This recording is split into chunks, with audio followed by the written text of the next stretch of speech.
Okay, so you know how we're always talking about the future of online identity and like how we show up online? Hmm. Well, this is related to that.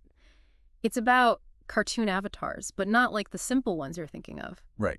We're talking about AI that can turn you into a cartoon, like actually capture your unique features. Yeah, it's really interesting how this is becoming more than just a novelty. Yeah. You know, like the article we read mentions this tool, Cartoonize Yourself GPT. Yeah, I saw that. And it's all about letting literally anyone create a cartoon version of themselves, even with like zero artistic talent. No kidding. So you're saying I could finally see what I look like as a Simpsons character without having to go to art school? Exactly. But it goes even further than just like replicating a certain style. Mhm. The article talked about styles from comic books to like even Pixar movies. Okay, now that's impressive. Imagine having your own little mini-me straight out of Toy Story. Right. And it's the GPT part of Cartoonize Yourself GPT that's doing the really cool stuff. Hmm. The article explained how it can actually analyze your face. Like it picks up on the things that make you you. Wait, so it's not just recognizing that you have eyes and a nose. No, not even close. We're talking about way more subtle stuff. Like it mentioned micro expressions, the way your eyes crinkle when you laugh, or like if you have a dimple when you smile. Oh, wow. So it's really getting those little details. That's wild. It can even tell if you wear glasses, have freckles, things like that. It uses all of it to make your cartoon look different from everyone else's. See, I thought all the AI stuff kind of used a generic face and just tweaked it a little. So you're telling me everyone's cartoon will actually look unique? It seems like it. And that actually brings up a good point. The article kept emphasizing how individual each cartoon looks, but then it also mentioned other AI avatar tools. Like it made it seem like Cartoonize Yourself GPT isn't the only option out there. Exactly. And if they're all about capturing individual style, what makes each one stand out? That's what I'm wondering. It did mention Dolly too, right? Didn't we talk about that a while back? Yeah, it's been in the news a lot lately for its artwork. Right, like it's the AI Picasso or something. Yeah, that's a good way to put it. It seems like Cartoonize Yourself GPT is going for a very, like, recognizable you, but Dolly is definitely more on the artistic side. Huh. Okay, so less about making a perfect copy of me and more about capturing a certain vibe. Yeah, the article used the word abstract to describe it a few times.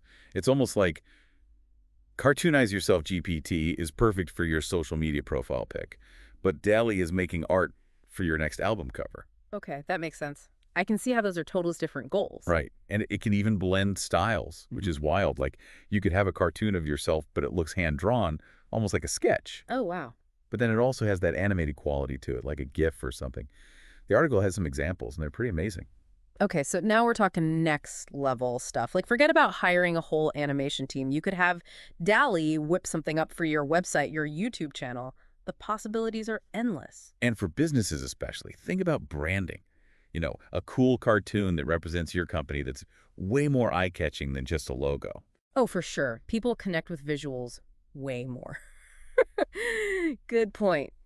But going back to customization for a sec, I know we touched on it earlier, but what about filters and effects?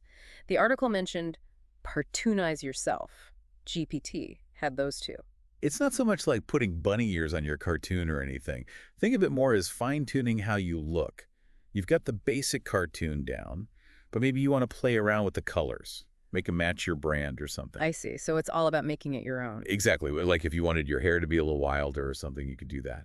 Or the article even talked about choosing different backgrounds for your cartoon. Like, Hmm. want to be on the moon? Go for it. Okay, that's pretty cool, I have to admit. All about making it yours, Yeah. giving you the control to create whatever you want. Okay, so we've talked a lot about the tech behind all this. But for people listening, like, what does this actually mean? It's cool and all, but is it just a fad? I don't think so. Yeah. It's really changing how we think about online identity. Instead of just having a profile picture, now you can have a whole cartoon self. It's like a way cooler version of those avatars everyone's using in those virtual worlds, right? Exactly. And the article even talked about how people are using these avatars for more than just, hanging out online. People are putting them on merchandise, using them in videos, even integrating them into live streams. Wait, so instead of just watching someone talk about a recipe online, their cartoon self could be right there in the kitchen with them. Yeah, it just adds a whole other dimension to it. And it's way more engaging for the viewer. Oh, totally. Okay, so this has been seriously mind-blowing. But where do we go from here? It feels like we're just scratching the surface. Oh yeah, for sure. The tech is changing so fast. Like the article mentioned, even more personalization is coming soon. Imagine a cartoon avatar that moves and talks just like you. using your own voice and everything. Whoa, okay, now that's straight out of a sci-fi movie. Are we talking like Black Mirror level stuff here? Maybe, but in a good way. It's not about replacing you, but giving you more ways to express yourself. Having this digital version that can kind of evolve with you. So if a picture's worth 1,000 words, what will our cartoon avatar say about us in the future? It's kind of exciting. It really is. And a little bit scary, too, but in a good way. Well said. Well, on that note, I think I'm going to go make my own cartoon self now. Thanks for diving into this with me. This was a good one. Anytime. I'm already excited to see what we're talking about next week.